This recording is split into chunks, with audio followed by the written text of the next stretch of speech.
is up? Yee! We getting it, boy. What's good? You know who it is. It's your boy, Jay in the Bay. Your baller back again. Smells like football season. Yo. Whoa.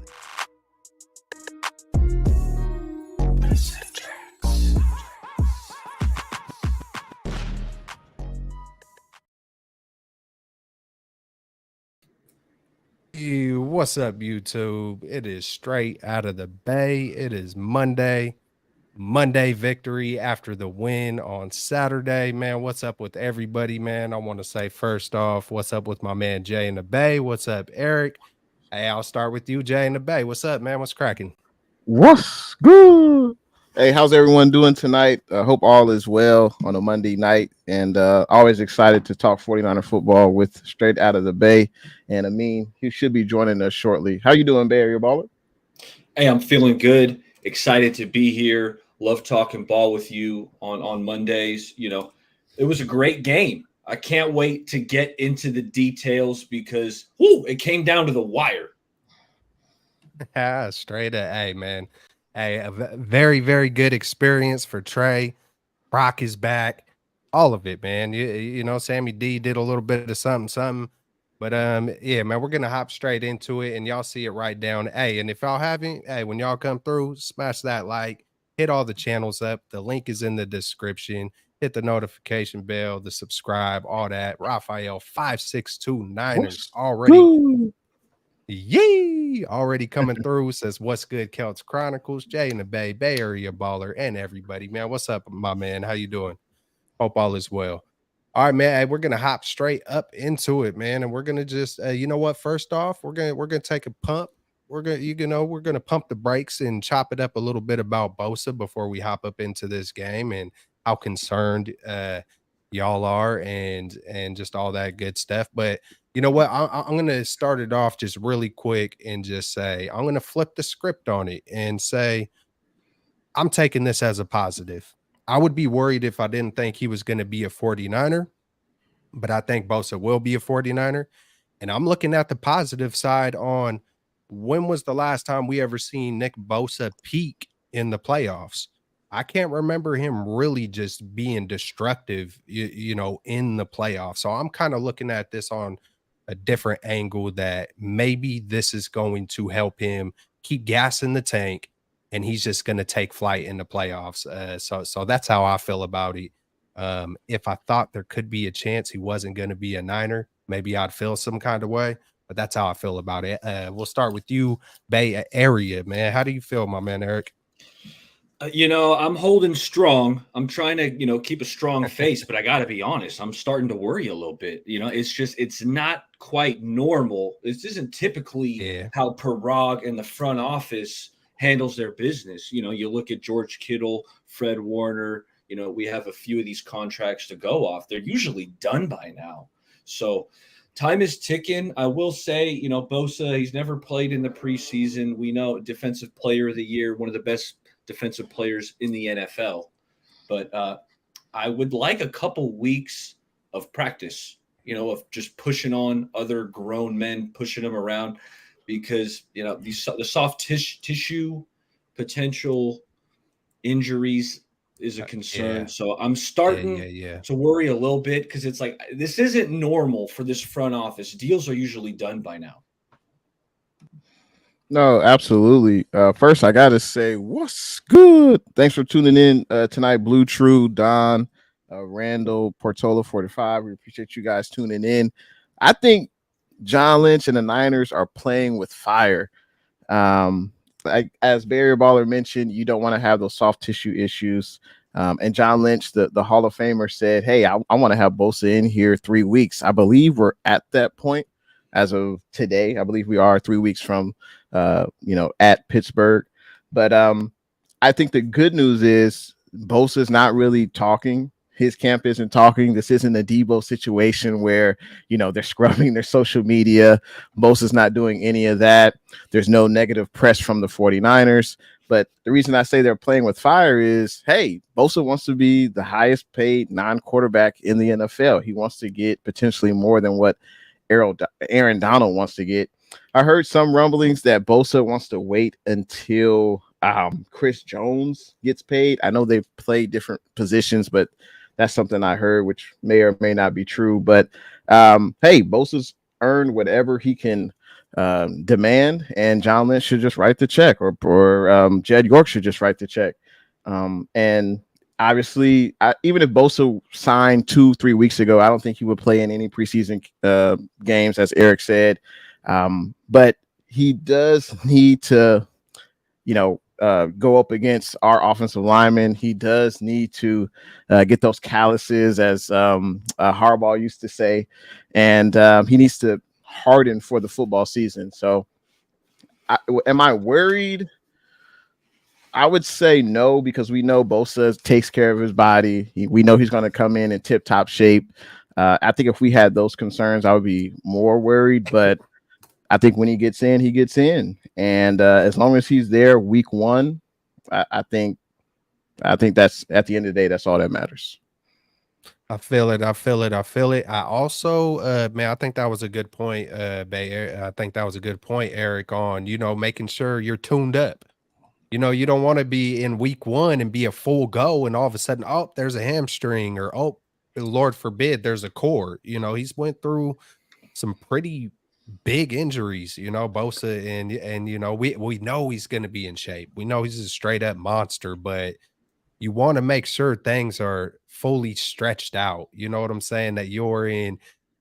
And I'm sure wherever where is he in Florida? I'm sure he's, keeping moving, but there's kind of nothing like football. I think it's just a different element when you're on the field and you're, like you said, two grown men putting full, going full throttle, you kind of do. So that was a good point, Eric.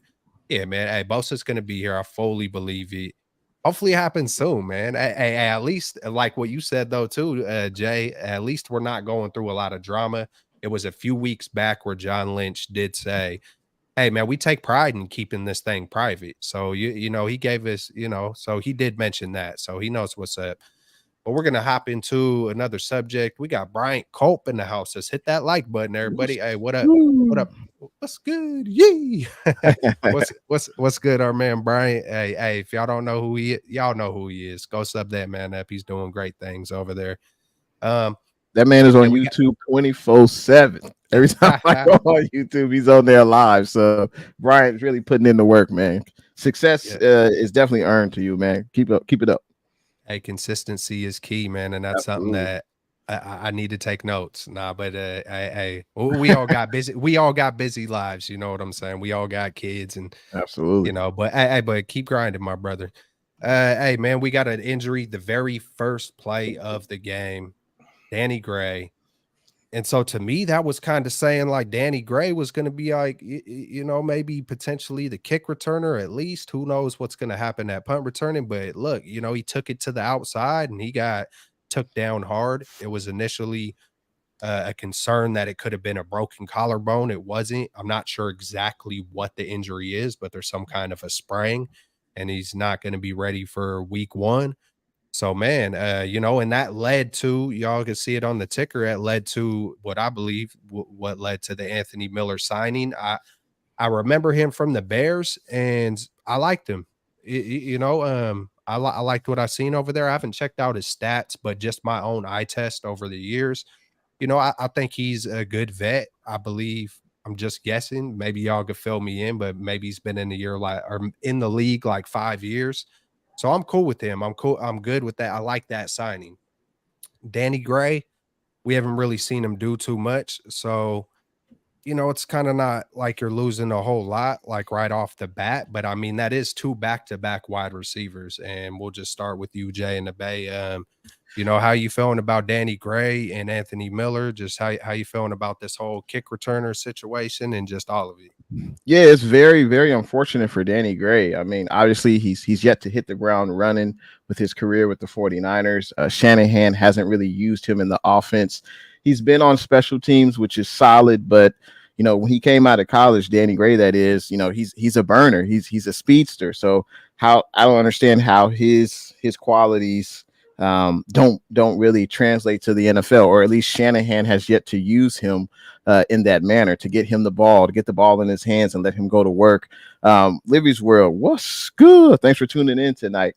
Danny Gray, very unfortunate. He got hurt on the kickoff return. I wanted to see him on special teams because Shanahan, he just won't give him the ball on the offensive side of the ball. So it was good to see him out there. But then he gets hurt on the kickoff return, and I think he has it's like a sprained. I think I wrote it down. It's like a sprained joint in his shoulder or something like that. Sprained SC joint in his right shoulder. So they say that his timeline is undetermined at this time, but he probably won't be ready for week 1. And that's another third-round pick of the 49ers that has yet to really contribute. So that's definitely unfortunate. Hopefully he comes back sooner than later. But that does open up another possible roster spot to, one of the receivers that we've seen in preseason that'll perform very well. Ronnie Bell. I think I like Chris Conley. Conley looks good. He's a crafty vet. I like what he brings to the table. Anthony Miller, I'm surprised he's been on 3 different teams so far. He was drafted from the Chicago Bears, but with the Bears, he was there from 2018 to 2020, and he was productive. He had over 150 catches in 3 seasons, right around 1,400 receiving yards in 3 seasons. So he was productive with the Bears. But the last 2 seasons he was with Pittsburgh and Houston. So he's definitely a veteran receiver. As you said, he's been in the league 5 years. But why was he still a free agent, at this time of preseason, which is kind of weird to me. Maybe teams know something that the Niners don't. But at this point, he could just be a depth piece because Ray Ray's going to be out. Danny Gray's going to be out. So for Anthony Miller to make the roster at this point in the season is probably not likely, but he's a veteran. He's got experience in this league. He's been productive. I like it. And it's, a low risk, high reward signing. Let me just ask you real quick, Jay, if you would rather have Willie Snead or Anthony Miller or Anthony Miller, like push came to shove. I mean, Willie Snead, he's a little long in the tooth. He's been with the Niners, I think, the last 2 years. He's been on the practice squad. He hasn't really contributed in games, not that I've noticed at least. Anthony Miller's a lot younger. Anthony Miller's, he's 28. He's 28 years old. He could still be relatively in the prime of his career. I don't think anyone would say that Willie Snead is in the prime of his career. So I would rather have Anthony Miller. What's good? 49er minded. How you doing, man? I'm going Willie Snead there. I mean, Anthony Miller, the Bears gave him so many opportunities, to be a dude. I believe he was a 3rd or 4th round pick for him. They wanted Anthony Miller to play. In my opinion, he's just not that good. And that's why he was still a free agent at this point. He's kind of small. He's kind of slow. I was never really impressed with what I've seen from Anthony Miller. I think you nailed it, Jay, when you said he's here for depth. Listen, he's going to be playing out there during the 4th quarter of this preseason game because, they got to have somebody out there running routes. So that's what I'm expecting from Anthony Miller. Now, on the other side, Danny Gray, man, this one stings. I am a big Danny Gray fan. I think he's dynamic. I think he's electric. And I'm really disappointed that, he's banged up once again. This is a player who, he sat out the Raiders game with some soreness. Hip soreness. With the hip. Yeah. And when he wasn't practicing, it was initially reported during the practice with the Raiders, he was sitting out due to overall soreness. But Danny, he's just a dynamic player, but he needs practice, he needs reps, and he hasn't been able to get it. So now I still think he's going to make this team. What I'm expecting is going to happen, he's going to be on the initial 53, and then they're going to flip him to IR and add one of these veteran guys, like maybe a Conley, who you guys are right, man. Chris Conley's been playing pretty freaking good. I have a feeling we're going to talk about this man Bell, so # no spoilers. But Yeah, I'm bummed out because I really wanted to see Danny Gray erupt and to have a big jump year 2, and this is just kind of pumping the brakes on that. How many do y'all think we're gonna keep? 5 or 6? Or because I was figuring maybe 6, but who knows? I would say 6. Yeah, that's what I was thinking. And hey man, hey, what up, 49er minded? So many layers. I don't know why he loves when I say layers, man. The country twang comes out or something. What's up, Don? We see all y'all in the house. Dusty Gold. I just want to add Or real quick, go just ahead, real bro. quick. If we have to rely on Willie Snead or the gentleman we just signed today, Anthony Miller, I think we're in trouble. But Willie Snead, he was really good with the Saints with Drew Brees, but that was like 6, 7, I 8 don't years know. ago. But I I don't don't think know. Eric. I don't think you think that he's gonna make an impact on the squad per se. I think he's Willie Snead, Anthony Miller. I think they're depth at this point.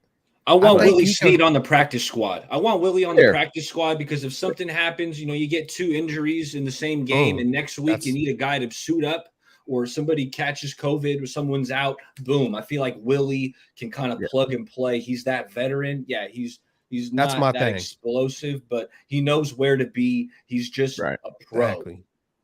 That's Not my fair. thing. If I was going to a Tay Martin or a Winstead, and just because I haven't seen him, put together years, and Danny Gray right now, as listening to you baller talk about him, it's a little reminiscent to Trey Lance a little bit. He just needs reps. He needs, injury and sitting and doghouse and all these kind of things. And I'm kind of I'm a little more confident with the Anthony Miller because I don't need them. If we do have to go to those kind of guys, whether it's Willie Snead or Anthony Miller specifically, like I know they've done it in the league. I'm seeing Willie Snead catch bullets from Trey Lance last night. And I believe Anthony Miller could do, not be nothing special, but hold down the fort just in case those injuries happen. I mean, if I had to pick and choose, I'm probably going to be a homer and pick Snead because he's already been here. He knows the system. He's more familiar with it. But I got to go with my man, Chris Conley. I've been kind of already throughout training camp, already been kind of juiced up about, what he's been doing. And then I just find out, on church on Sunday, man, that he's family through marriage. So I was like, hey, that's kind of dope right there. You know what I'm saying? I got to hear a little from a source, but it's actually family. I got to hear some really cool things. He's a great dude. And so I'm rooting for him a little extra hard because of that, man. So that was hella cool to me. So, man, come on, Chris Conley, man. We got you over here. We got you. Real talk. I was almost going to joke about tickets, but I ain't going to go there. uh, all right, man. He's like, I got to make the squad first. Yeah. Nah, man. Nah, I'll do that. I'll take you to dinner or something eventually. Yeah, we'll get together. Where we at? We got Twin Empire in the house. Yee! What up, my man? Hey, we got to get you on the show one day. It's been we're good. We're gonna get it in the works, my man. You're doing good things over there. We see you around. Willie being good this year. I think he's talking about Snead. He comes. Let me just read this real quick. What's good, fellas? Do y'all have any idea about Miller's blocking ability? I feel like Baller might know, but if not, I think You he's a little know, slimmer, right? He's a little no block, no rock, man. So you already know. he's a smaller guy. He doesn't impress me in terms of his route running. Like he's a guy, he's a bench piece, but the blocking, no. I know the 49ers wide receivers block, but the other 32 teams, it's kind of slips past me how, the tenacity of those wide receivers blocking. Absolutely. All right, man. We're gonna hop into it, man. We're gonna get straight to it. The quarterbacks, man, and not even the quarterbacks, but Brock is back. And I can't lie, man. I was excited. I was excited. I don't know. I got a different vibe. I got a good vibe this year with our quarterbacks, man. I can't always say I felt that way the past couple of years with Jimmy. It was boiling in me to where, just you have the feeling when something is kind of over before it's over, and that's how it felt with Garoppolo and drafting Trey, and it was still and then Garoppolo came back. But this year, it's a different vibe, man. Like I was hella excited to see Brock, and I was equally as excited to see Trey. So it's not like it's like you kind of really never know how you're rooting for someone until you really see them on the field. That's how I kind of, I could sit here and say, oh, yeah, I love them both. I've been rooting for both of them, this, that, and the other. But, seeing them both on the field, it's real. But seeing Brock, man, I just thought he was smooth. I thought he was smooth, confident. Um, Same old Brock, Kyle Shanahan definitely, went to the screen, had everything flowing in this direction, everything flowing to the left, flowing to the right, just like Kyle Shanahan likes to do, the misdirection and a screen here, a screen there. Let's hit a slant over there. He hit Jennings a little bit deeper. And then I also like to see Brock Purdy take a hit, get hit, trying to evade pressure, you know, in the red zone back to back, where my God, TDP and Jalen Moore. Hey, you know what's not just, hey man, I gotta say, I just gotta get it off real quick just in case I forget it later in the show. TDP, it was horrible on that where the two guys and he had to do the spin move, Brock Purdy. But if you look at the left tackle on top of it, I think it was Jalen Moore, the tight end, and TDP. I feel like and the defense audibled or the line shifted. And when that happens, I feel like there should be an equal shift with the line to where it feels like there was almost like two or three guys that at least one guy was just blocking nobody. And it's like I see it time and time again where the system says you're supposed to do this, but if they're catching on to that, I feel like the O-line need to be switching up as well because I see a lot of times there's free rushers and then there's an O-lineman not blocking someone. All last year I seen it. McGlinchey standing there, the controller died, and but just time and time again. So I did have to get that off, but I do feel think you. And just to double on that might be on the center, Kelts, because in this system, the center's making a lot of these slide calls and shifts. Yeah. So if the D-line does do something on that, was Brendel in the game at that point? I don't know who's snapping Yeah. it, but Probably, yeah. it's on that's on the center. If something needs to be slid, if the slide protection needs to go into play, the center's got to call that out. So maybe it was like a blown assignment on that behalf. Because that got to get linked up, man. We've dealt with enough QB freaking injuries for there to just be continuous free rushers. And I know Shanahan's system is so many moving pieces and so much, it's not very vanilla to where, hey, there's that guy, you go block him. It's like there's, we'll see. But I do want to get back to Brock and say, I think I was able to see everything that I wanted to see. The easy throws, a little bit of longer throws, a little bit of running, east, west. It's like everything you could kind of want in one drive. I think it kind of happened. Ayuk got the ball, Debo got the ball, Jennings got it, so man, it was good to see him immediately come in and right off the bat look exactly like he never left. It was reminiscent a little bit of Bo Jackson. Bo Jackson could be on a couch for 6 months, hop up and hit the field and just start trucking people. And, it gave me that kind of a gamer type vibe. It's just in him, man. So it was good to see. Well, Bo was hitting some home runs also in his spare time.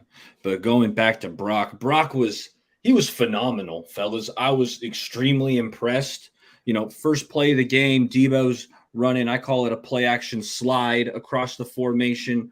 Brock hits him in stride, and then Debo shows off some acceleration, the vision. But this is about Brock. So he hits that one. Then, he hits the wide receiver screen to Debo. But the most impressive throw, you mentioned it, Kelts, he's rolling left, which it's harder to throw a ball when you're rolling left as opposed to rolling right. But he's rolling left. He has an open, I think it's Ayuk running underneath. Ayuk's open in the short, but he passes that up. He says, no, I want the chunk play. Hits Jawan up high for the high point, and I was like, whoa.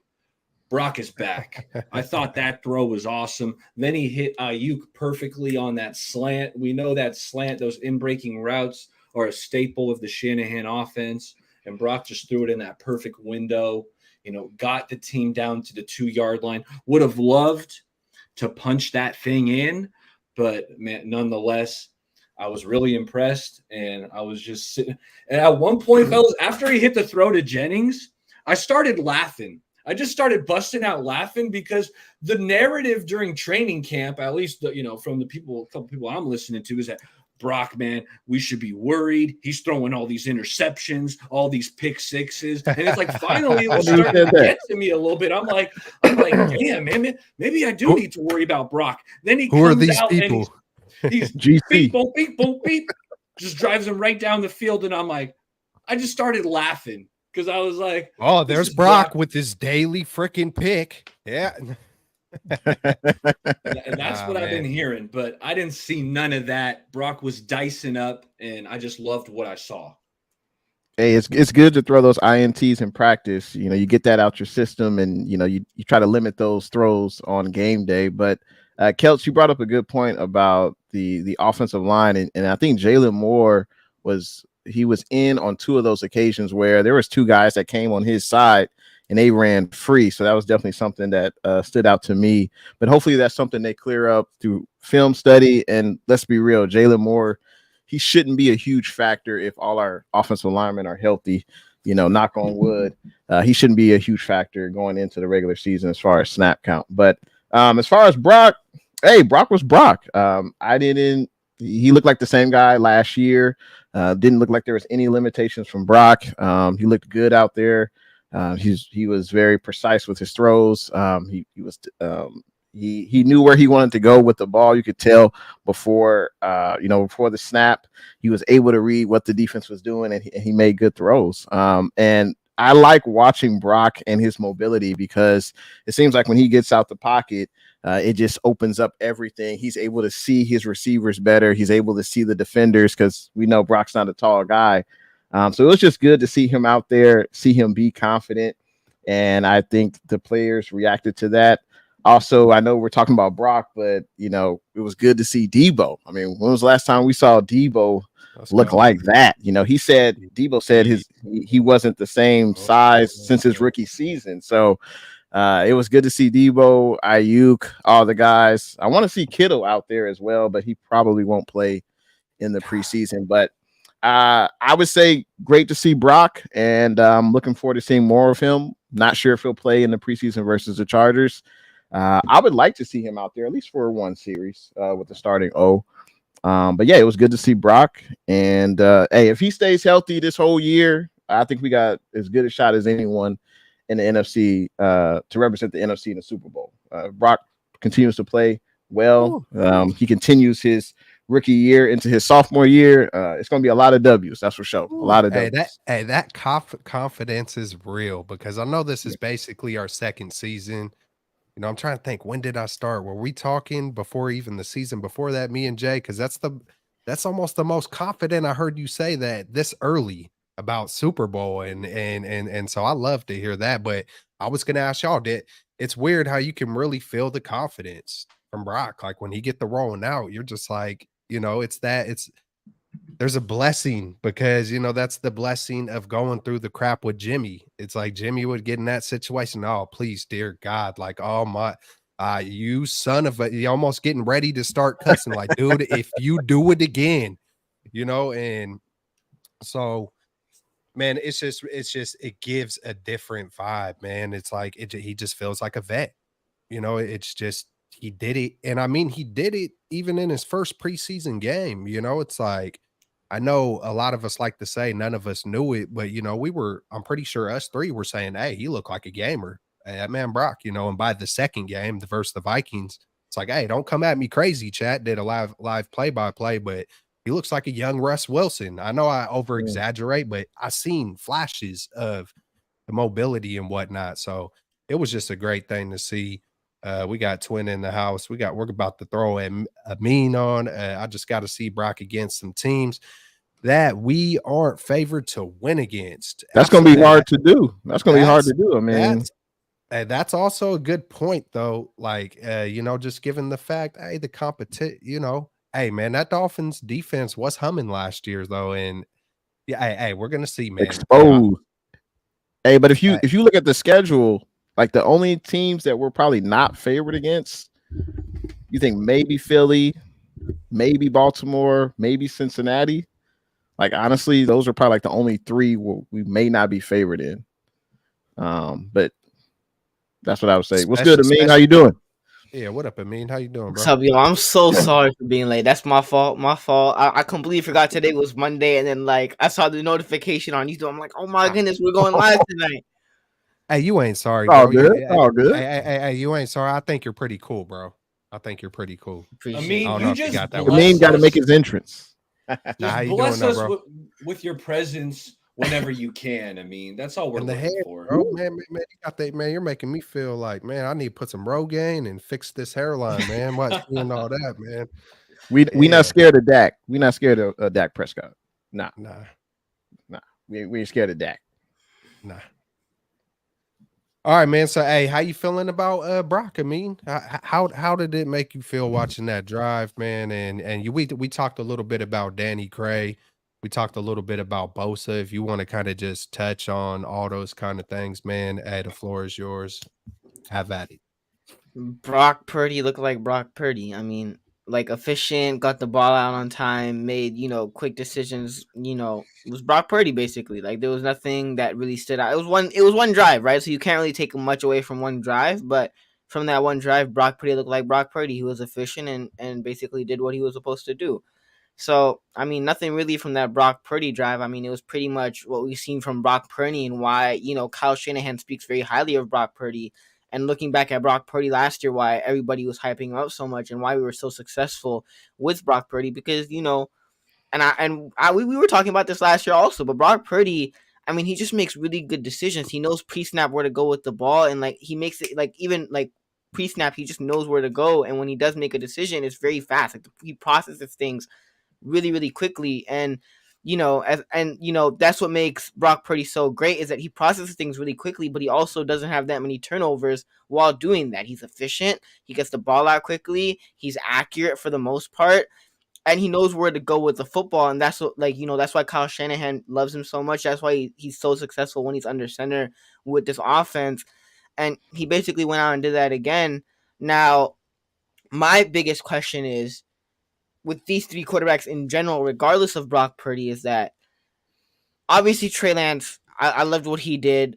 He had obviously a bounce back game from him. Sam Darnold, we don't know a lot from Sam Darnold. He's had 55 rec starts, but he looks like the same Sam Darnold. There's nothing like that stood out to you. I didn't like the fact that he got extra drives. I didn't think that was necessary by Kyle. I thought you could have given those to Trey Lance, who was your first round pick, not Sam Darnold. So I didn't really like that. But the biggest thing for me this year in specific is if Brock Purdy is healthy and he plays 16, 15 games, he plays the entire season, those games that you mentioned, Jay, those games where, yes, you obviously need a good game from the defense, but your offense also has to be up to par. The games against Philadelphia, the games against the Ravens, the game against, I think we're playing Cincinnati. Those are the games where Brock Purdy and this offense has to come alive because, and I'm not the only one that said it, but shout out to Rob Stats Guerrero, but he also said it on a show. I forgot. I'm forgetting her name, but like he said it on a show, but he was like the most important thing that you need to win is a quarterback. And obviously we all know that, but you look at even going back to last year in the Super Bowl, Jalen Hurts was phenomenal last year in that Super Bowl. The only mistake that you could think that he made was that strip sack fumble, right? That got ended up taken for a touchdown. But you look at that Eagles team. Yes, K Adams. Thank you, Twin Empire. Thank you so much. K Adams, right? He went on the K Adams show. But the thing is, even when you have that Philadelphia team that went up against the Mahomes, that Jalen Hurts played a phenomenal game, as good of a game as you could have played. That Eagles defense is really darn good. Arguably, and this might be a hot take, but it's probably a better defense than the 49ers if you're just looking at talent and who they have on the roster. They have better cornerbacks than the Niners. They have really good safeties. They have an amazing pass rush with Hassan Reddick. They had Javon Hargrave last year. I mean, they have an amazing defensive line. Not to mention their offensive line is also full of Pro Bowlers. They led the league last year in Pro Bowlers, and they led the league last year. So with all that and having Jalen Hurts, who I think is a really, really good quarterback, they still weren't able to get it done. So even with this team, right, even with the Nick Bosa, and we have Fred Warner and Dre Greenland, all these amazing players, my question is, if Brock Purdy is that guy, right, if Brock Purdy is, the Niners franchise quarterback, and it's not Trey Lance, and it's not Sam Darnold, and if we think And if Brock Purdy is what we think he is, and what Kyle Shanahan believes that he can be, the games like the Philadelphia games, the games like the Ravens games, the games like the Cincinnati games, where the offense also has to step up, those are the games where I'll be watching really closely to see, is Brock Purdy that guy? Because if he does it against what, garbage teams or like the Cardinals, and he puts up 30 on the Cardinals, I'm like, all right, they're the Cardinals. I've seen you do that last year also. If you cook the Miami Dolphins, whatever defense filled with injuries, that's whatever. That's cool. It's good as a rookie, right? Like as a rookie to come out and do that is still pretty good. But against the teams that you have to have strong offensive performances against, and teams that you have to play really well offensively also to win, those are the games where, when Brock Purdy is, or if he is under center, those are the games that I'm going to be really evaluating. Hey, let me ask you real quick. I mean, just to get to the game, and I hear you. Like real talk, man. Hey, will he be able to go to toe with the heavyweights, man? And that's always the thing that I used to think about a lot more, was with the ceiling of Trey Lance and whatnot. But just to hop right back into the game, and we're gonna get the Trey right here. We'll go around the table, but do you think that he would have, and I want to ask you guys too, do you think Brock would have dove for that pylon in the regular season or when it really mattered? Because I was like, oh man, I think, and then I was like, maybe that was kind of like a slide without a slide. Like, do you know the very last play? Y'all know what I'm talking about, right? I Like I thought the thought he last had play it. where he escaped the pocket, and then Jennings was Yeah. open in the end zone, and then instead he Yeah. went to the end. Yeah, he like ran out of bounds or something. I know what you're talking about. Yes. I think he shook the crap. He broke someone's ankles, but it's still, I mean, it didn't matter. I was like, I don't take the hit, but I was like, as a man, I don't know. I'm a little wild. Like when I used to play football, man, I would dive, bro. Like I would, man, I invited contact. I know you want to be healthy. It's preseason. I'm getting a little carried away, but do y'all think in the regular season that man would have, like, I don't know. Maybe it's just. Are we really going to question the man that has ice in his veins? Of course he's going to die for that pylon. Of course. Yeah, I didn't see anything that he could have done differently to get in the end zone. Although during the regular season, you give everything you got. So maybe he would have done something differently and took on some more contact had it been a regular season game with, something on the line. Yeah, real talk. Yeah, I agree with Baller. I mean, it's a preseason game. Like I ain't trying to see you pull a Jimmy and try to fight for your Jalen Hurd tried to lower his shoulder in the preseason, and it took him out the league. Yeah, stuff like that. Yeah. Hey, bro. Hey, how dope would that be if we see something like that, like a John Elway in the damn Super Bowl? I don't know if y'all remember that. Helicopter. Kind of got helicoptered. Yeah, man. Save it for the Super Bowl if you're gonna go airborne, like a Twin just said. Hey, keep your ass on the ground. All right, man. Lance, man. Hey, let's just get straight to it, man. We'll talk about Darnold, but we all know we all know who generates the talk, man. It's been this way for a past couple years, man. Shoot, I threw a little thing on Twitter, man. I thought it was just gonna be a cool little thing, man. I think that thing got like 200,000 views or some crap. I was like, holy. This man Lance don't play, man. He's going to be the center of attention. Everybody loves to talk about him, good, bad, and ugly. Excuse me. Yeah, but one of y'all could take it off, man. How are y'all feeling about Lance? Like what was the positives, negatives? I got to drink some water real quick. I thought Lance was really freaking good against the Broncos. Obviously, we saw the interception on the first drive, and it's not ideal. I will say I thought 91 just made a hell of a play. If that ball is 2 inches higher, then it's getting over his outstretched hand. Nonetheless, it was a pick, but the way he bounced back, I thought was really impressive. And probably the most impressive part of the game, besides the 2-minute drill, where, that is extremely important, that you experience things like needing that 2-minute drill to go down the field, get Moody that kick. Like that's big time important preseason stuff. But the way Trey Lance was beating the blitz, because the defensive coordinator of the Broncos, Vance Joseph, he was blitzing the hell out of these quarterbacks. Okay, we'll get to Sam, but Sam was struggling against the blitz. And Trey, on the other hand, I thought he was making quick, decisive reads. It was a big improvement from what we saw week one. I know, we said Lance could have got the ball out a little quicker week one. Well, I thought he definitely took a step in the right direction. The touchdown down the seam to Latu was money. The slant to Snead. He made a lot of good stuff, Kelts. I saw you put it out on Twitter. He's rolling left, right. One of his best throws of the day, the dime to Tay Martin while he's on the run. And Tay lets that one slip through his fingers. But nonetheless, it was just a great play by Trey. And I thought it was just a big-time improvement. I really liked what I saw from him, and I hope he can kind of continue to build off of this really good clutch performance.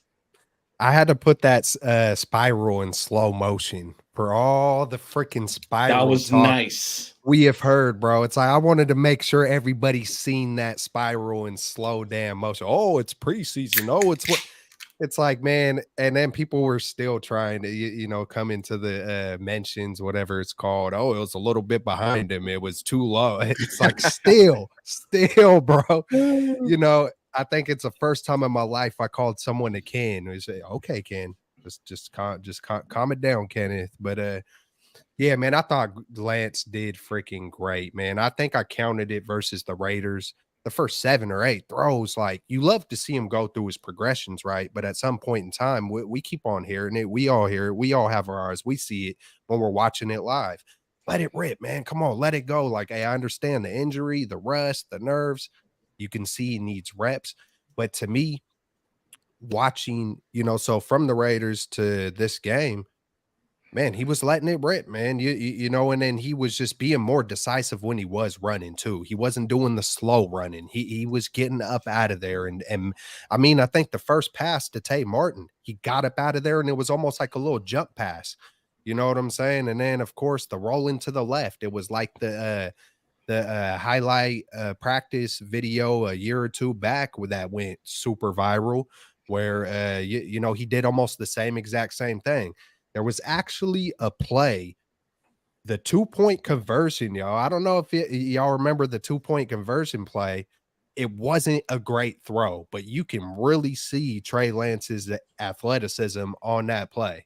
Like in a different scenario, dude, he was running sideways, almost full speed, switched his hips without like stopping and started running backwards and then kind of switched it back to side, like all simultaneously, bro. Like, he's different. And I feel like once he really gets the reps, we love Brock. We know the confidence and this and that, but it comes back to Amin's point. When you're playing versus the big dogs, it's a beautiful situation. It's a beautiful mess.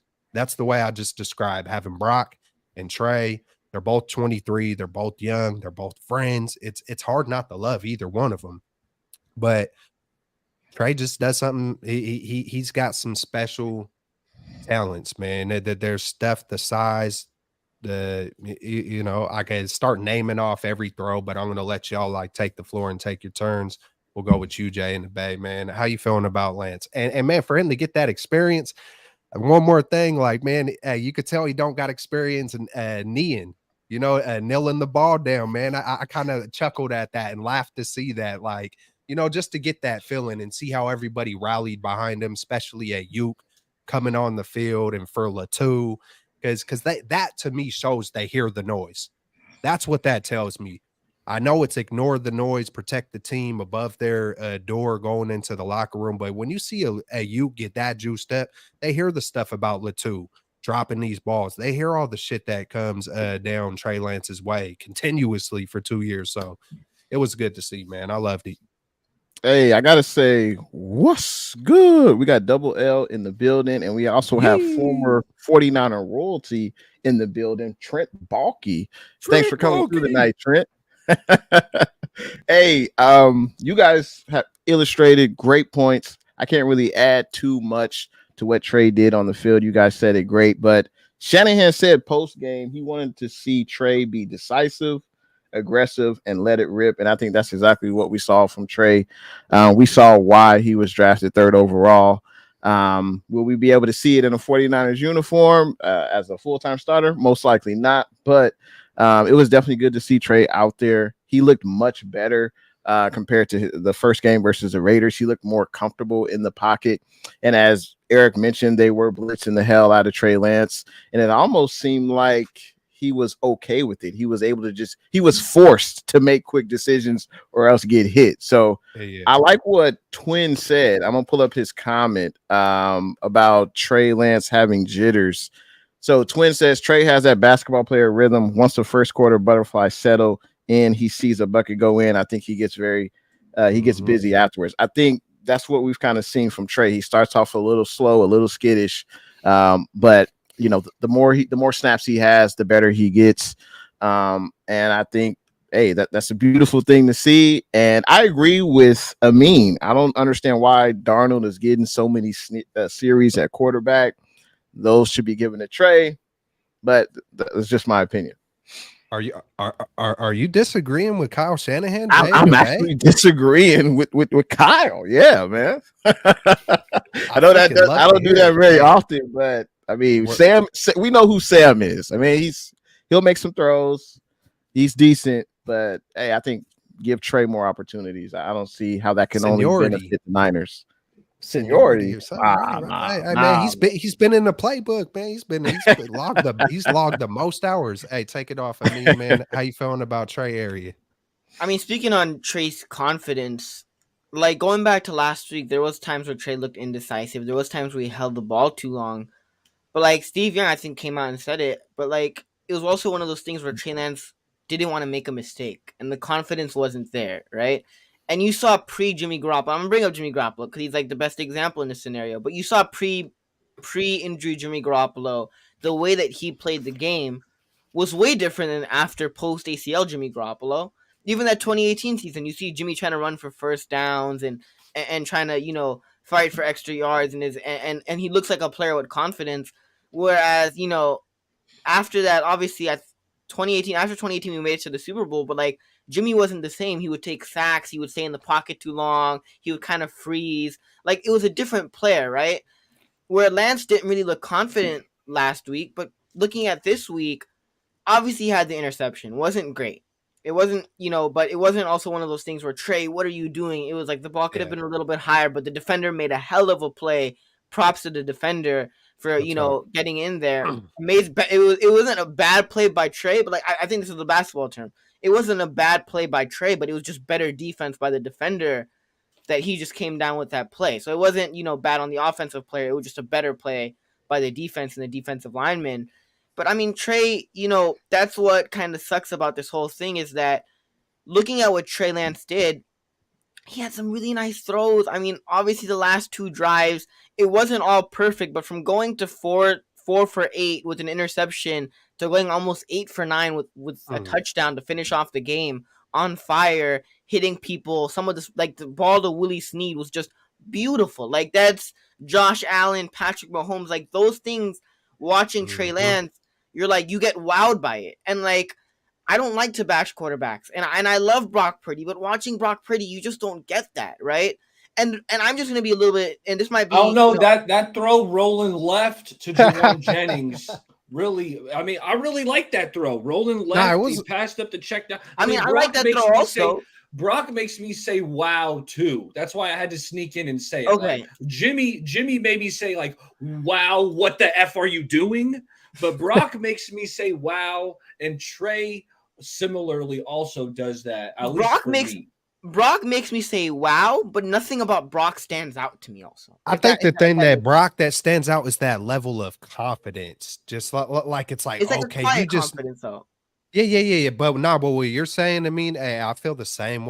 There's just certain attributes that it's like that part of it. Exactly, right? Like they're hella special in own different ways, man. They're just different. They're differently, I just someone tried to come at me today trying to divide, and I was like, hey man, they're both talented in their own ways, man. They're just different, but Trey does give that element of like hitting the three. You see a deep three from Curry, from deep, and you're just like, boom, it's a momentum. Yeah. It's like they equally bring a different momentum level like to the game, and just Yeah, man. So I'll throw that one in there. Man, there's something else I wanted to say. I gotta wait for it to come back to me, but continue on to me. All right, once it comes back, let me know. I'll stop my whole little All right. spiel that I'm about to go on a little bit. But like, I agree with you, Baller. Right? Like Brock Purdy, there's some things that he does that are wow. Like I'm not gonna Okay. completely discredit Hold him. on. Right? There are some things that he does that are wow. But when you look at Trey Lance and what his wows can be, right? What his wows can be, and you don't get that full potential. That's what kind of bothers me as like a Niners fan, right? Just a little bit, because I think if Trey Lance can reach that full ceiling, he could be in the conversations of the Josh Allens. I'm not gonna say Mahomes because I think Mahomes is one of one. I think Mahomes is better than any quarterback in this league right now. Like I think he's like, if he's S tier and there's quarterbacks in the A tier, I think Mahomes deserves his own tier of just the things that Mahomes is able to do. But like he could be in the category of the Josh Allens, of the of the Joe Burrows, of the Jalen Hurts, of the Lamar Jacksons. He could be in that category.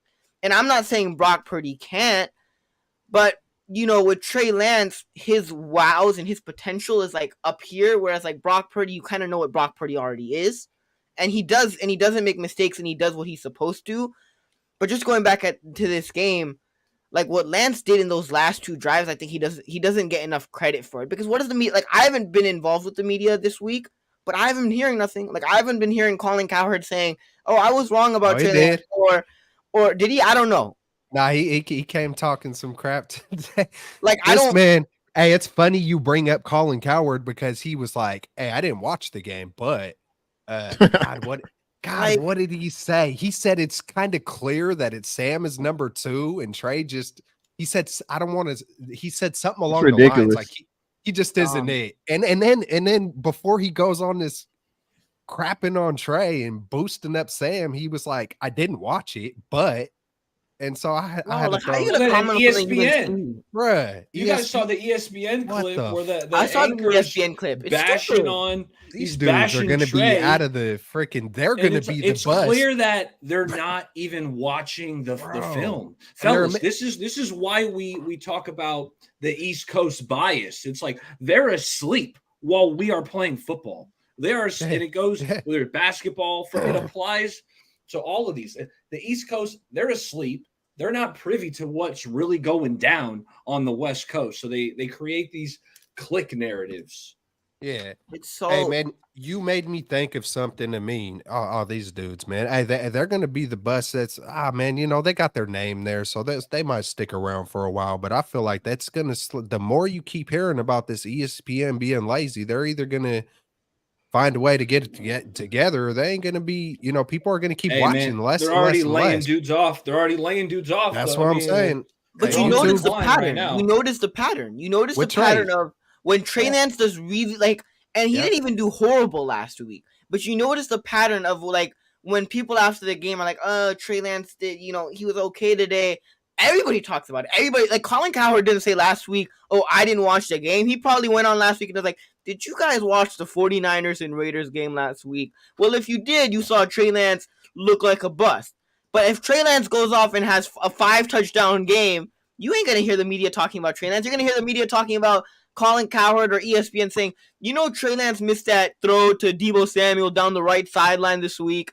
He's inaccurate. He's this and that. Even though he threw 3 touchdowns or had a really good game or was better than he was last week, Yeah. but he still, missed that pass or was inaccurate or took a sack or had a fumble.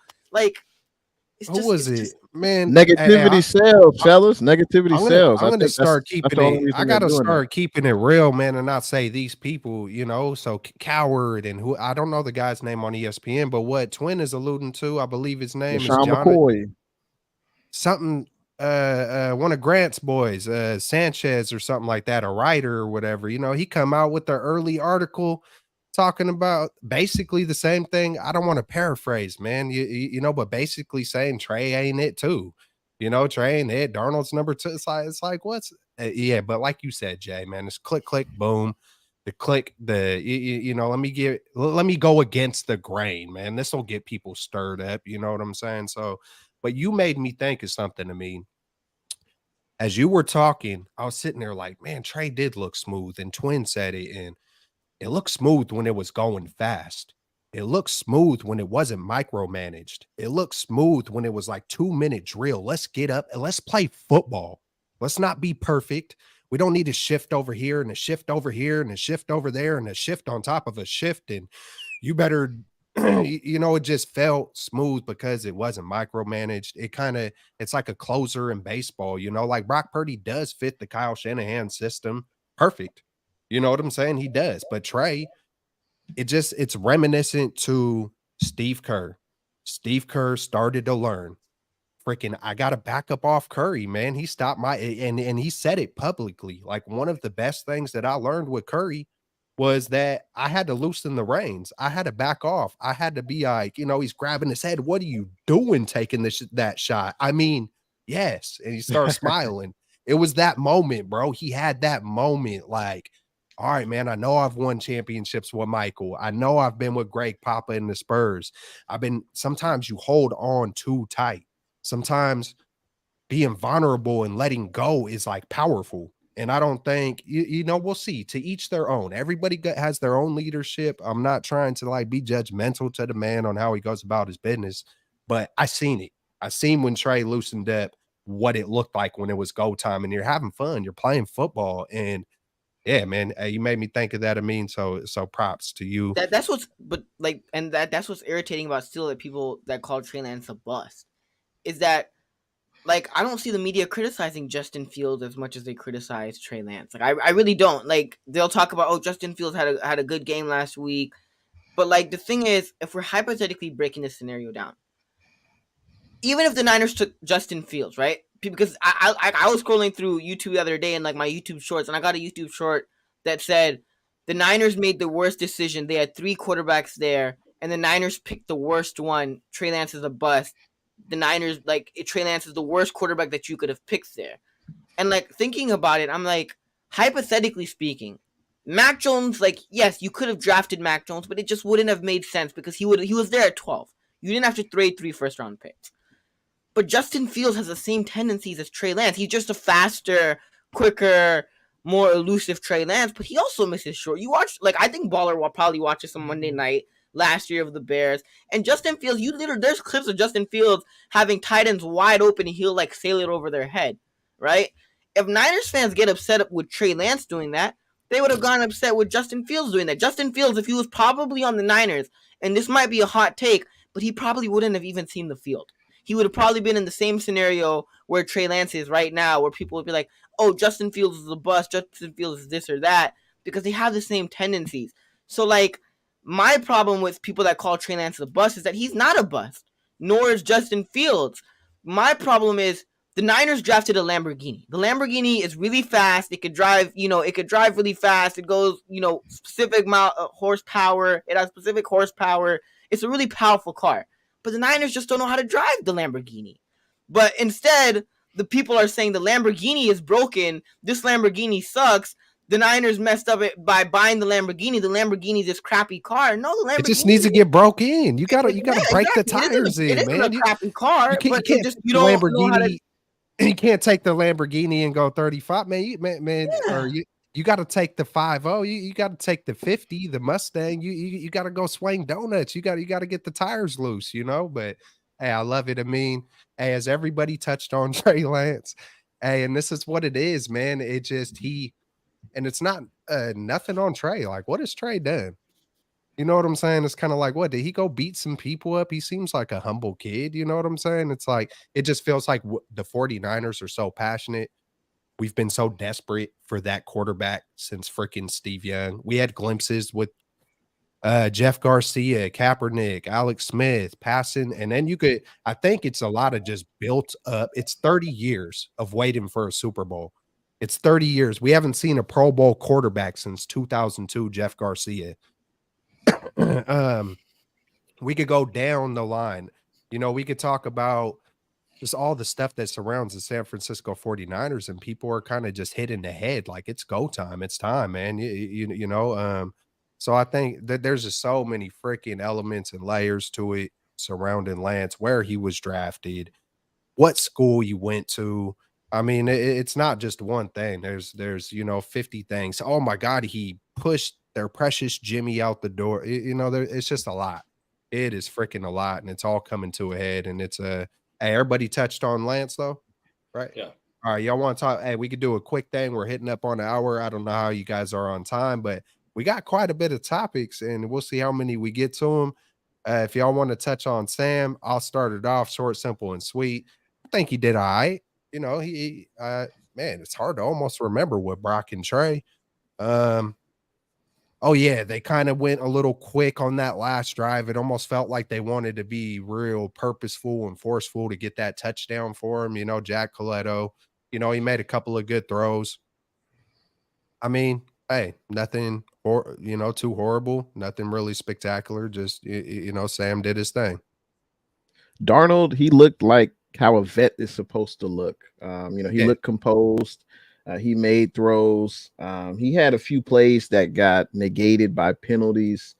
You know, the 49ers offensive line had multiple penalties on a few drives. The dime to Juwan Jennings, Jay. I mean, that was it was Darnold's potentially his best throw was a dime to Jennings, and then the Feliciano hold. Guy was in Darnold's face. Like that throw, I was like, okay, Sam. But keep going, Jay. Yeah. But I wasn't was I excited by seeing Darnold? No. Was I impressed? What I saw last night or Saturday night was what we've seen from Darnold when he was back with the Jets. So I didn't feel like I really learned anything new from Darnold. Hopefully all our QB stay healthy and we don't even have to see Darnold playing unless it's, you know, garbage time. But he was solid. He played how I thought he would play. Yeah, I thought Darnold was pretty good. You know, he showed off his athleticism, had a couple scrambles. You know, he was hitting some slants on time. You know, you mentioned the flat TD. Darnold, he did some good things. The one area that I did not like, there were a couple blitzes. We talked about how often the Broncos defense was blitzing. He flat out froze up in the face of this blitz. Like the first read wasn't there, and it's like, okay, well, you got to get to your second. I know you got to be quick, but he just froze up and accepted the sack. I didn't want to say it, Kelts. I didn't want to say it. You know, it might be too easy mentioning when the blitz comes, is he seeing ghosts? It was Casper, bro. Hey, I thought Casper was a friendly ghost, bro. And that's why I was so impressed with Lance, because he was getting the same blitzes and dissecting the defense, getting the ball out quick, finding that open outlet. Sam was freezing up. He took 2 sacks. That being said, you know, he did do some good things. Yep, I mean, Sam Darnold did some good things. I mean, but, you know, Sam Darnold is what we know Sam Darnold, right? After being in the league for 3-4 years, you know what Sam Darnold is. You know who Sam Darnold is. And that's why it pissed me off that he got extra reps. Like, come on, I was waiting for it. Everybody said, right? Pre-game. The game plan is last week, Trey Lance had the first half, Darnold had the second half. This week, Purdy, we didn't expect him to suit up. He suits up an hour before the game. Purdy gets the first drive. Darnold gets him. Darnold didn't get out of the game until third quarter, 1 minute and 22 seconds. 1 minute and 22 seconds. And he didn't look bad. The interception wasn't his fault. That was on the receiver. And coaches have this rule all the time. If it hits your hands, you got to catch it. So it was not his fault that was an interception. It was a good thrown ball. He had some nice throws. He did what I would expect from Darnold after being in the league for so long, after being, you know, with this Niners team. He didn't surprise me, but he also had some nice throws. But it just frustrates me that you know what Sam Darnold is. You don't need to give him those extra drives because you know who he is. It's not like in an extra drive he's going to become, you know, the next big thing. You know what he is. So, like, as much as he didn't do anything bad, he was fine. Like, Sam Darnold played fine. He had some nice throws. He did some good things. But you know what Sam Darnold is, Kyle. So, like, I get it if Kyle's like, we're trying to be fair to both quarterbacks, but how are you really being – you're kind of favoring a guy that just came in new to your team compared to a guy that's been here for 3 years. Like, it doesn't make sense to me. I can't comprehend it. Like, it's frustrating to watch. Man, if it don't make dollars, it don't make sense. And I know one thing, they are creating a lot of freaking views with all this crap. But anyways, how about Mitch Wisnowski's freaking shanked punts, man? I know I've seen back-to-back shanked punts and was just like, "What the heck are you? What is going on, Mitch?" The little sidewinders or Hey, whatever, and then what's up? Kelts, real quick. Just in regards to Darnold, Yeah, you look at his drives. He had what three straight punts. He had an interception, and then he finally had a touchdown. I think that could be why Shanahan wanted to keep him in there so that way he had at least a successful drive, because up until that touchdown, they ended up in punts the drive. So maybe that's why that Darnold was in there that long. Not necessarily, I don't necessarily agree with that, but maybe that was Shanahan's yeah, I thinking. feel it. In regards to Moody and Wisnowski, man, the special teams is looking kind of shaky. It's on shaky ground. I know Robbie Gold sitting back, rubbing his hands. He's got his feet up on his Autumn, and he's just probably laughing right now. But I think with Moody, I think it's just he's got jitters. Obviously, I mean, he kicked. It wasn't like he was kicking at North Tennessee State. I mean, he was kicking at the University of Michigan, the big house, out in the outdoors and all types of elements. But for some reason, he's got those jitters. And I think that's normal. Anytime you're doing something on the grandest stage, you're going to be nervous. And hopefully he just gets that out of him. And I think the more he kicks, hopefully the more, confident he'll be. And I don't think there's no way we're keeping two kickers on this team. And Moody was selected third round, so he's got to make the squad. I don't see how you cut him. I just don't see that. So, you just got to hope he keeps his confidence. Trey Sermon. But it's different. I think a running back, I think they're replaceable. And you can say kickers are too, which is fair, but we already have one here too. Yeah, but Shanahan, I think Shanahan and Lynch would be admitting to a mistake. And first of all, picking a kicker in the third round is hella high. And I don't think you want to give up on them, so fast.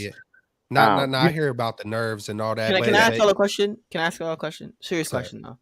Maybe. If you were the 49ers, would y'all pay Mitch Wisnowski the money? Would you all extend Mitch Wisnowski? Is he that special of a punter for you to extend Mitch Wisnowski?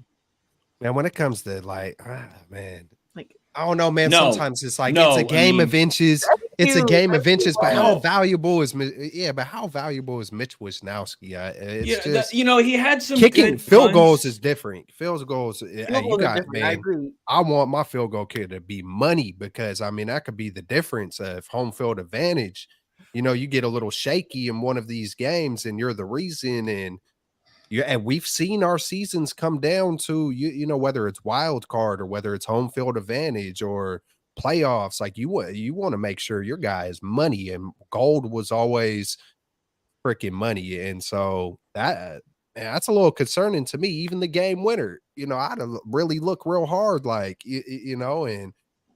Hey, man, you better get those nerves out real quick. Kickers are different. I feel like they got a little bit shorter of a leash, like compared to, I just do, because that's like, it's just, it never matters until it does. And you just got to be money, man. Get those jitters out of the way real quick. We've never really seen Shanahan handle a, bad kicker situation, I don't think. So that'll be interesting to see if that comes into fruition.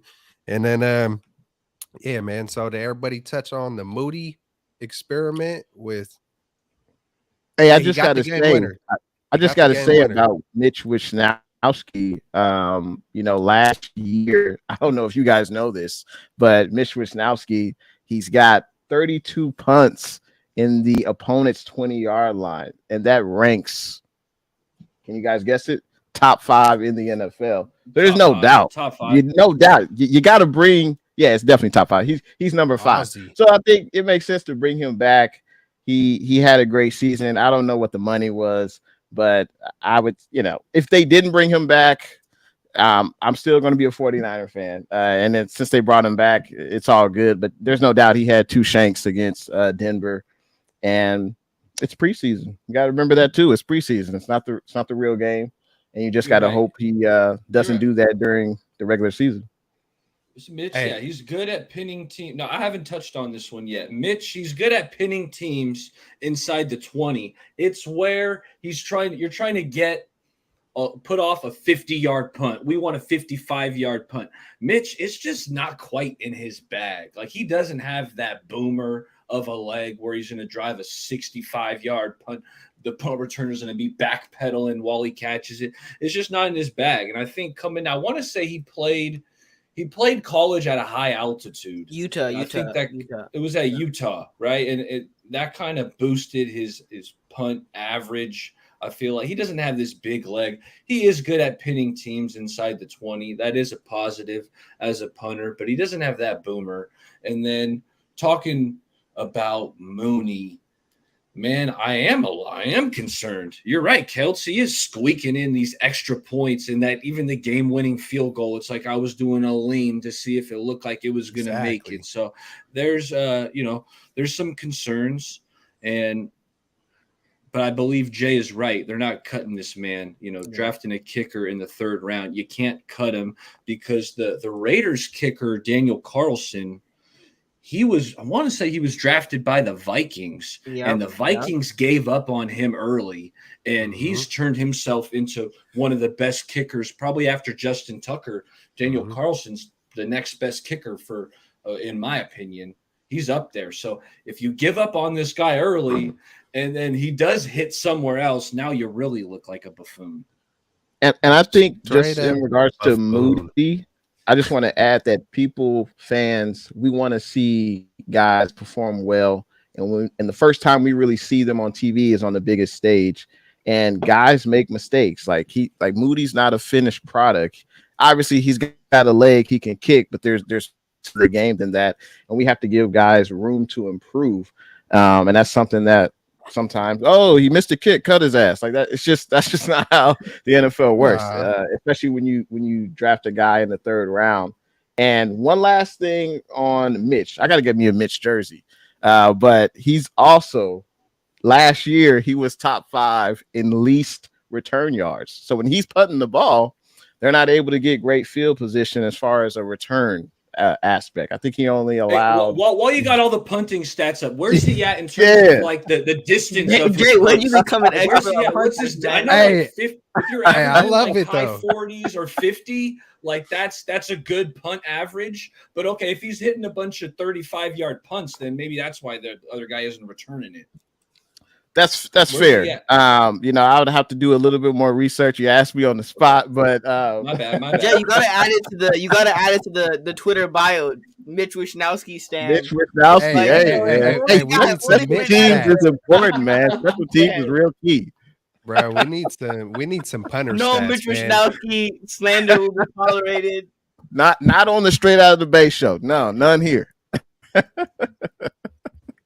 Man, I want the speed. I want the velocity of Tabor Peppers. How fast he's getting it up out of there. The long snap. Hey, I love it though, bro. Real talk. That's that quite yet. Hey, man. Hey, let's hop into. Hey, look at the ticker says sleeper picks to make 53, but I also want to just turn it into. Hey, if there was any standout players or anything that really concerned you throughout the game. Anything that really just caught your attention, I'm going to go with one main one, and that's, someone I've been lightweight pounding the table for or sticking up for or whatever, you know what I'm saying, is Cameron Latou, man. How nice was that to see him catch a few balls, hold on to it, not fumble. I don't believe he had any drops, and just how big that catch was. I know I said it earlier, but just you could feel that the players hear the noise. That's the way I took about it. Hey, man. I tweeted it out. I see Luke Luna right there, Il Manning. I'll just give away one of my sleeper picks. I've been watching some tape on him. Brad Graham does great breakdowns, and Larry Kruger's been, mentioning Il Manning. So I've been really locking in and checking him out. When that man got some violent hands, I just go watch some of the tape or highlights and just, pin your eyes on the left tackle, Il Manning, number 60. Typically, someone who wears that number ain't gonna be very good, but that man is consistent, continuously. They get his hands, man. When they try to lock on, he is chopping. I mean, this man is making people look silly. To be honest, he's got good balance.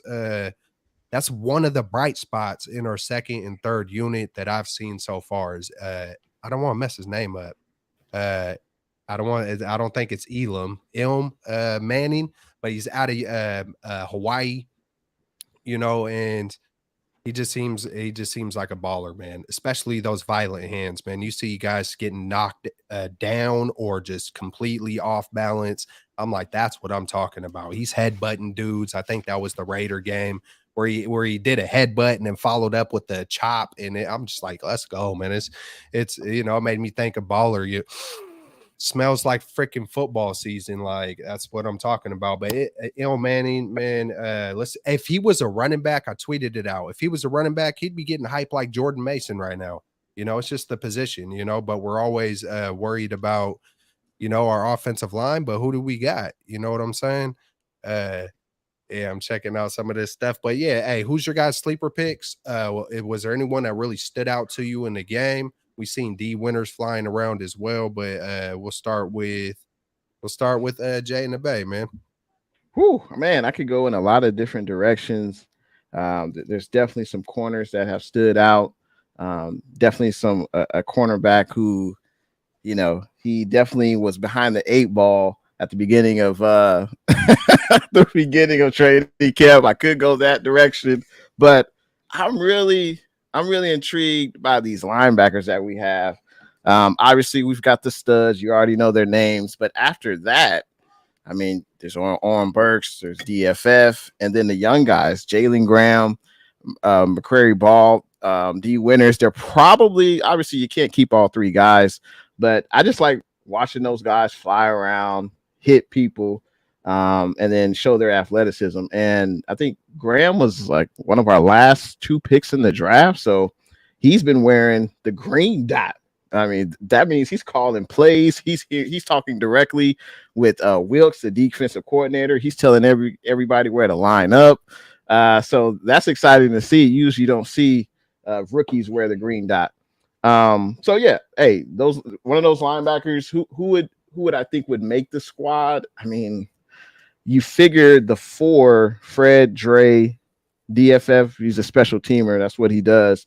Oren Burks, we signed him a few years ago through free agency. So you think those 4 seem like a lot to me. So I think they would only keep, if they keep one of the younger guys, it would probably have to be on the practice squad. I don't think they're going to keep more than 4 LBs on the active roster. But if they did, I would say I would give it to Graham. I would give it to Jalen Graham. If they kept one guy in addition to those 4, which they probably won't. But if they do, I'll go with Jalen Graham. Yeah, we're going to be making some hard cuts. Take it off, Baller. I'm looking at the interior of the defensive line, which I feel like has been lackluster through 2 games, fellas. This D line just in general has kind of been But Marlon Davidson, I thought this cat has looked good.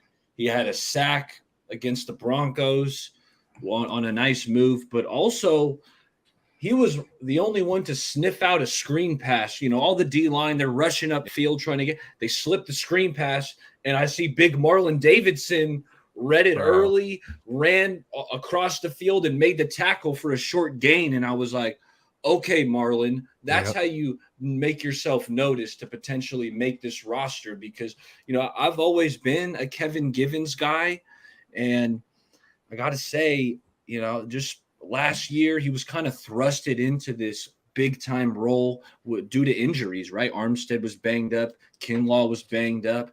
And Givens, man, I wish he would have kind of grabbed the opportunity, seized the moment, as Eminem would say it, a little bit better. But that being said, I think it's opening the door for Marlon Davidson, who I think has looked really good. He looked really good against the Broncos. And then these players are making the team, but I got a couple other names I just wanted to shout out because I thought they played really good. But Jair Brown, I liked what I saw from him. It was a screen pass and he set the edge. He also had that big time tackle before half, saved the touchdown, right? That's two weeks in a row. Next thing you know, the Broncos, they're trying to get to the huddle so they could snap the ball, but there's not enough time. So it's a hustle play like that. So Jair, I thought he was good. And then the last guy I'll mention is Austin Bryant.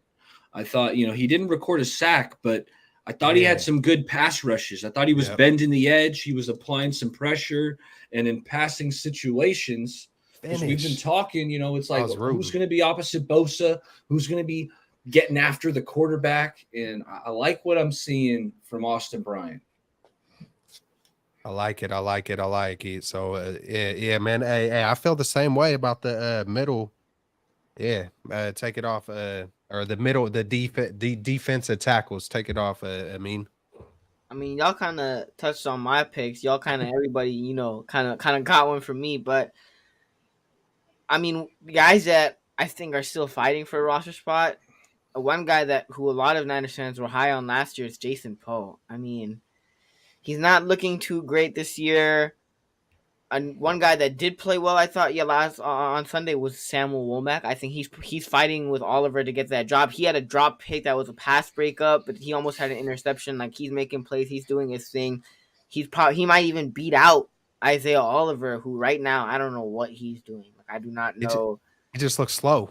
Yes, he looks slow. I think he might probably make the roster because they signed him, but he's not a lock. I don't think he's a lock. Where before training camp, they were talking about him being a starter on this team, starting nickelback corner. Where I don't even know if if he's gonna even make the roster at this point.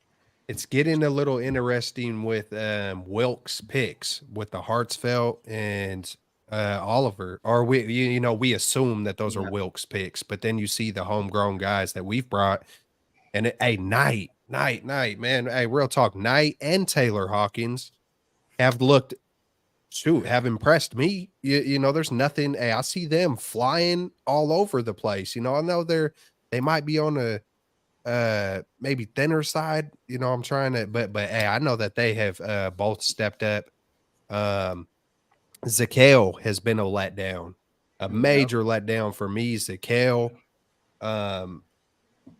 Poe has been a little bit of it. Just the whole second and third unit has been, I'm looking at even Matt Pryor and who's Jalen Moore, just some of these guys. It's none of the realistically, Celts, though, none of the offensive line, second string, third string guys, none of them look like, if the Niners have an injury on the offensive line this year, like, they honestly might be screwed. Like, they'll literally they have no quality. Like, I had big praise for Feliciano. He was getting flagged almost every drive. Like, it was bad, bro.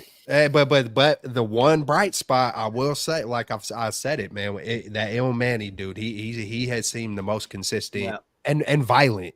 You know what I'm saying? Like that's what you want, those maulers, man. And that's what I was hoping for with the Feliciano and the Pryor. And come on, Jalen Moore, get the dog, pull the dog out, and it's just not seeing it. You're just seeing free freaking rushers, bro, and it's like, it's frustrating. It's frustrating to watch. But hey, man, big props to Taylor Hawkins and Quantrez Knight.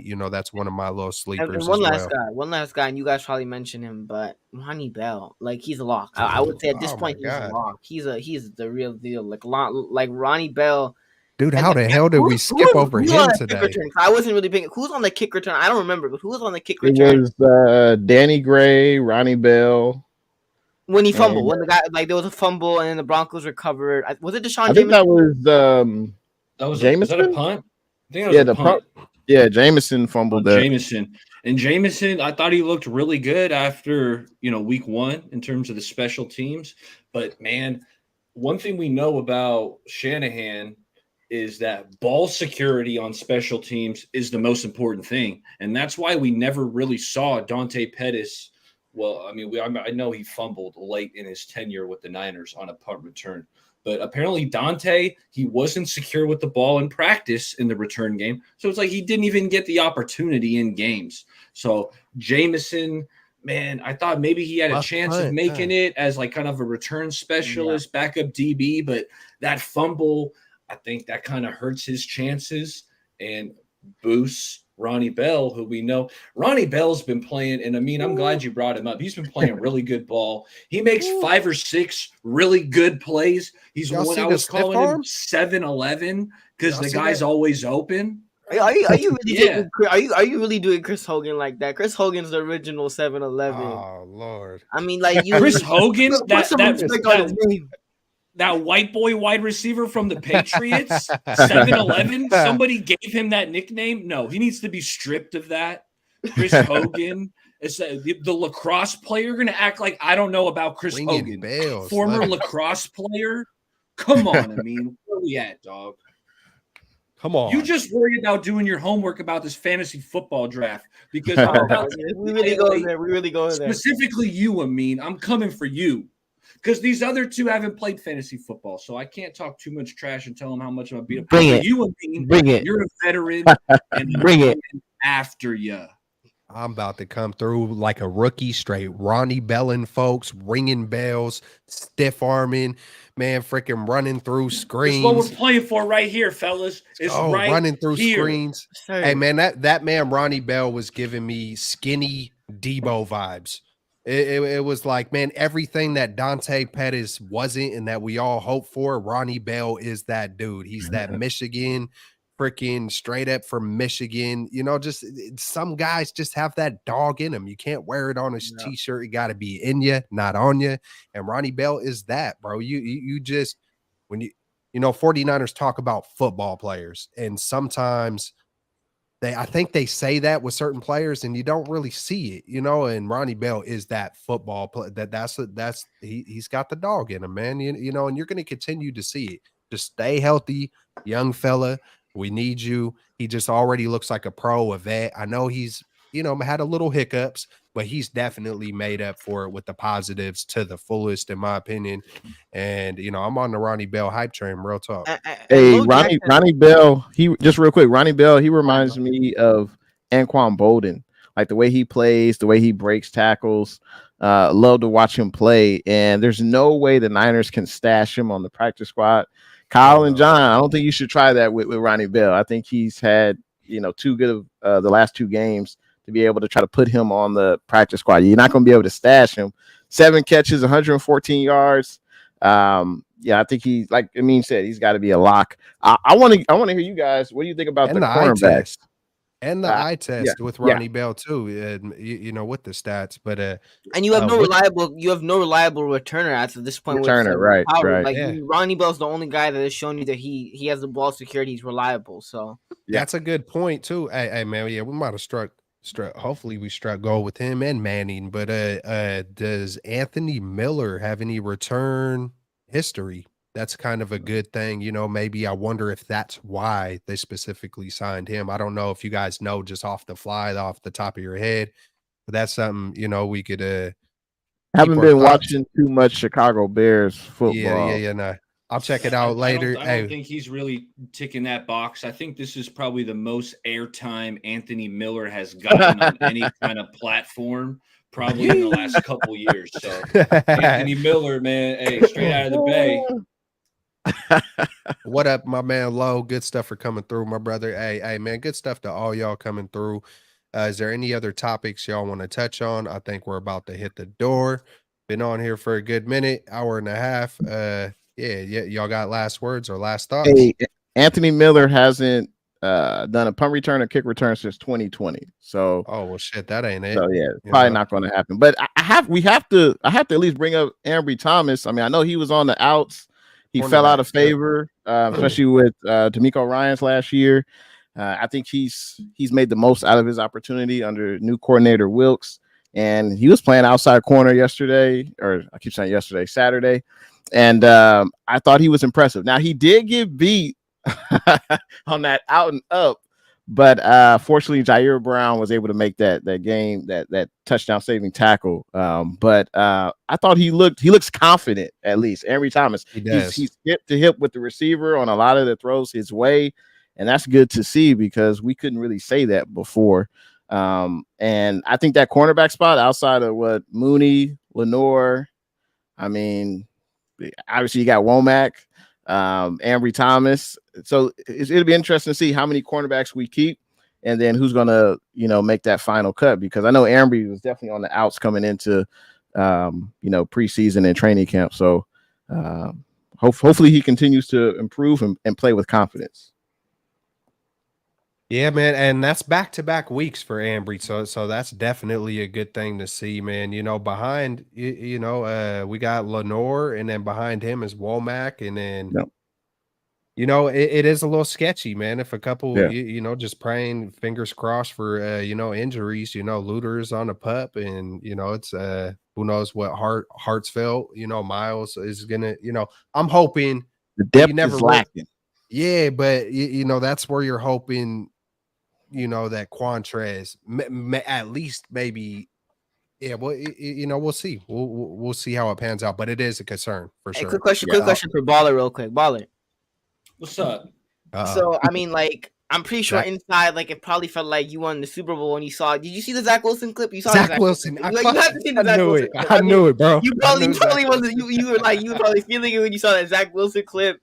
It felt like you might have won the Super Bowl, like Bro, Like, tell me Zach Wilson did something good because no, I know they played a preseason you haven't game seen the tonight. clip. You haven't seen the clip. I thought have you were your guy. not seen the clip. I Bro, know I there was knew a game something tonight. about I Zach checked Wilson the was score, going and there. it was Come like the on. score was like 6-3, and I was like, oh, I probably didn't miss much. But fill me in. Tell me Zach Wilson's doing some spectacular stuff. You gotta watch it, man. It was magical. It was like some Oh, my Disney bad. magic. Like, that was some Disney magic on that play. Like, you gotta watch it. It was beautiful. Oh, bro, it's something horrible, bro. Now, I'm hyping it a little bit too much just for Baller to get excited, but it was a nice. It was decent. It was. Yeah, it was a Oh nice man, run. I thought it was gonna be this man threw a pick 8. When you say it was decent, you mean he didn't fall flat on his face? That's what you mean? It wasn't no Daniel Jones run. Like, Yo, I just watched him run like hella yards, dog. The first highlight coming up, he's spinning. He's yeah, that running. one where he goes around 2 defenders down the sideline. Is that what you're talking about? I'm confused. This is Yeah, like a cool that's the ass play. run. That's the play. That was the highlight of the evening. That was the highlight from Zach Wilson. You're not gonna get that many for the next couple of years. Like, I mean, Roger Zach already Wilson's confirmed that. back, baby. Oh man, hold on. Okay, Where's the let me mute tell button? you. Let me tell you. There's one Hold thing on. I'm concerned about, fellas, and I'm gonna get out of here with this because I almost hit there's the one mute. thing that's been concerning to me in the preseason, and it's the rush defense. I mean, this 49ers defense was the best defense in terms of stopping the run in the league on a yards per carry basis. They were holding teams to under 80 yards rushing on average. The Broncos just ran for 165. I'm watching Samaje Perine. He's got alleys the size of the Golden Gate Bridge to run through down the middle. And fellas, That's pretty I wide. mean, 165, that's double what this team is accustomed to giving up. And then again, even against the Raiders, they gave up 120 on the ground. So it's like, I know a lot of backups are playing, but Marlon. it's something to monitor because the rushing defense has been awful. And I'm just going to just mention it now, okay?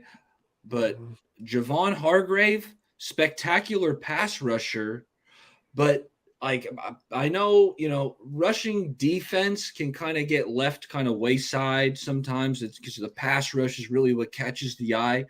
But PFF graded Javon Hargrave as a poor run defender. I should probably pull up the number so I could cite it, but it's like his Javon Hargrave's pass rushing grade is off the chart, but his rush defense grade was it was pretty lackluster. So it's just something I'm keeping an eye on to see if that kind of also translates to the regular season. Hopefully it does, and hopefully that'll get cleaned up. But the rush defense has been piss poor. Real talk. That is sketchy. It's really banking. Man, I'm really, really hoping Eric Armstead has like some kind of rejuvenation. I mean, we're paying him a lot of freaking money. Come on, Eric Armstead. Like, hey, step your game up, stay healthy, stay on the field, along with Kinlaw. Did you see the Kinlaw tweet? Nah. What's the No. Kinlaw About what? tweet? What is it? Oh my. Okay, I don't like. Okay, this is like. I'm assuming this is from the real account, but like this account had like what, couple of thousand followers. But Kinlaw put out a tweet. Pregame they said like I gotta pull it up. I have it on my phone. But like they basically said pregame that Kinlaw was out because he was sick. But it turns out that Kinlaw wasn't sick, and like he was sick. He was sick, but like he said he was ready to go, and he put out on Twitter. This is what he put out on Twitter. He said, "I'm still tuning in to watch my guys. I'll never be a bad teammate, which is why I defended my teammate when I did. I should be out there. I'm healthy, but they don't like me Damn. standing up for him." I hear it. That so that sounds like they had a team meeting and said, "Don't say nothing about the Trey." That's some. Remember when Raheem You think that Mostert? has something to do with it? Yeah, that's well. He said it. He I said mean, they don't want me he didn't defending play, my. and he said he was good to go. Like But if he's sick, why play in a preseason game? he was Like, able to go. I mean, if he's able to Nah, go, he's. like You want to read? Did I interpreted that right, or I comprehended it right? I mean, like he was yeah, basically saying, "Hey, I put the little thing about the because Mhm. Kinlaw had come out and said he was something. the Hey, only these guys guy. are acting like Yeah, girls. Yeah, Raheem Mostert said something like, "Hey, Yeah. they're talking about." Pulling babies out of cribs and call man, you just don't talk about nobody's mom, period. You don't. Yeah. And so I was one of the guys calling out, hey man, how come Mostert? But to me, that sounds like they had a team meeting, say, hey, you guys, nobody respond. Kinlaw was like, fuck that. This is my brother, excuse my language. Mm. And hey man, it is what it is. That's and I thought about that too. I mean, I thought about, I wonder maybe why nobody's saying nothing. They want this season to be, trying to keep it professional, but man. They're that's messed trying. up though. That's messed up, honestly, to Trey, It's because I kind of feel like dumb. It's it's kind of messed dumb, up. but look, Kyle gets in his weird ways. You know what I'm saying? But they Look, literally can't react to every person who has a mic that says something about, and even if it's You a don't have prominent to person though. on You don't have ESPN, to. let You don't. Kinlaw let Kinlaw be the the spokesman for the Niners. the Debo. Nah, but like, okay. Here's what I feel about it, and I'm gonna make this real quick. When Jimmy Garoppolo struggles, right, and Jimmy Garoppolo, Niners fans criticize Jimmy Garoppolo, you still see George Kittle wearing Jimmy Garoppolo's face at the Pro Bowl. You still see him repping Jimmy Garoppolo. And like for a guy on the Miami Dolphins to come out who's only played maybe a year with Trey to come out and say something, and nobody else say something. And this is not even going back to just this year, going back to even last year, going back to all the years that he's been on the Niners where Trey Lance has been heavily criticized. There's not that many guys that'll be like, you know what, Trey's our brother, Trey's our teammate. Stop talking trash about him. Like there's not like I don't like except for Kinlaw, I can't even remember a guy like even Ayuk. Like Ayuk was hyped, and I know Ayuk loves Trey Lance, but there's nobody on the team that really says like the way that they back Jimmy Garoppolo or the way that they back Brock Purdy. They don't back Trey Lance like that. And like I think guys still love Trey Lance. They still like being around Trey Lance. They're still friends with Trey Lance. But you don't see the way that they like show like I said, like the way that they like George Man, Kittle's wearing that's Jimmy's weird, face at the bro. Pro Bowl.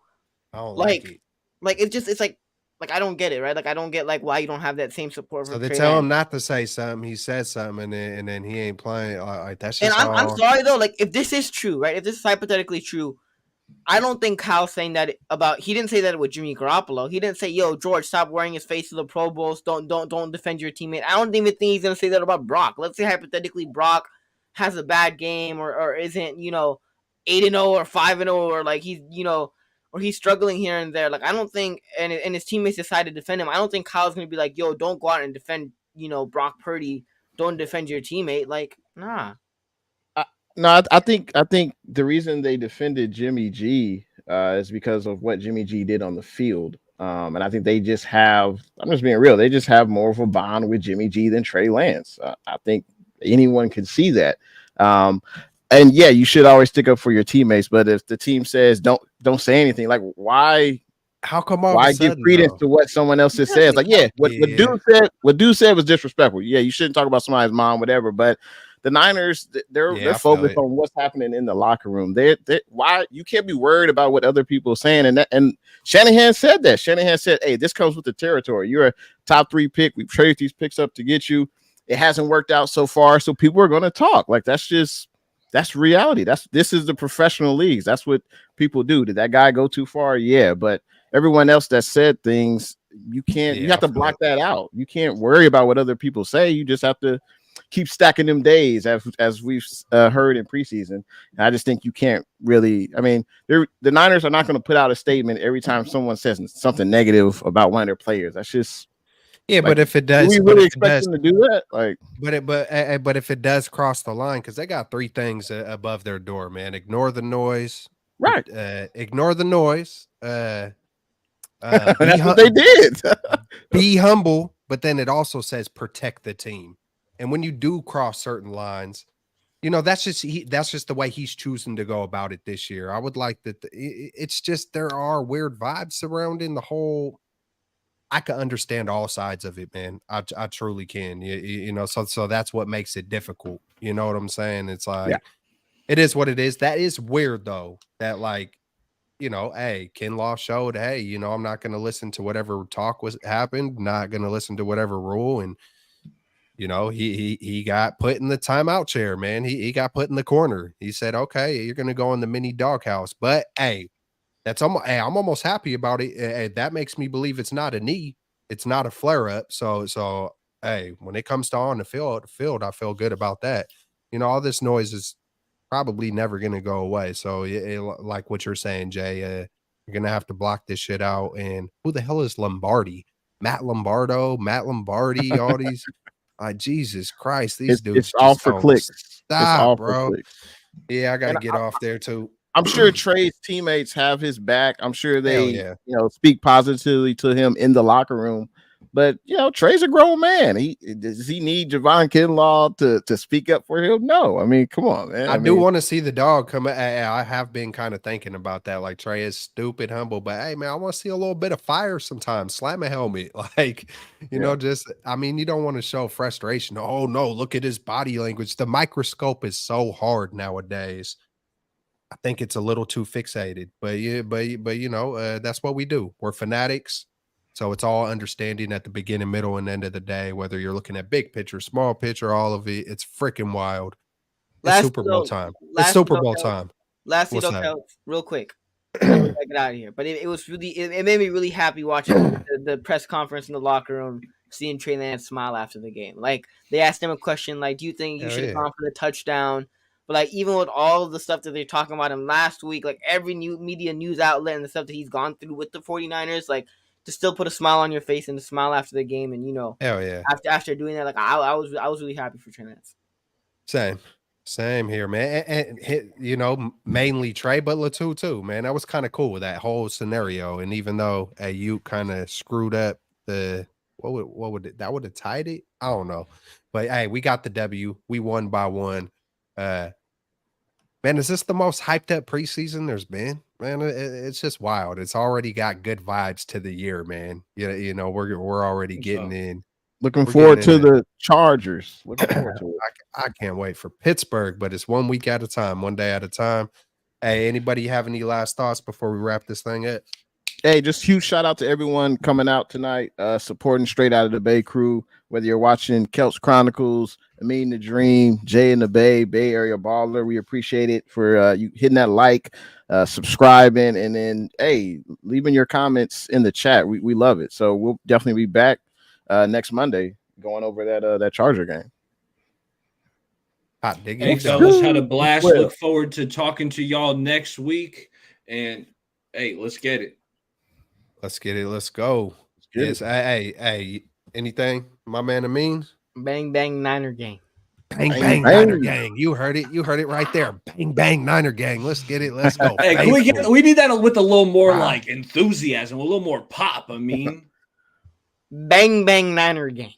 Bang, bang, Niner gang. Here, I got you. I mean, bang, bang, Niner gang. Hey, let's get it. Let's go. Peace out, y'all. All right, faithful. Peace. Rise up. Yee. Oh, baby.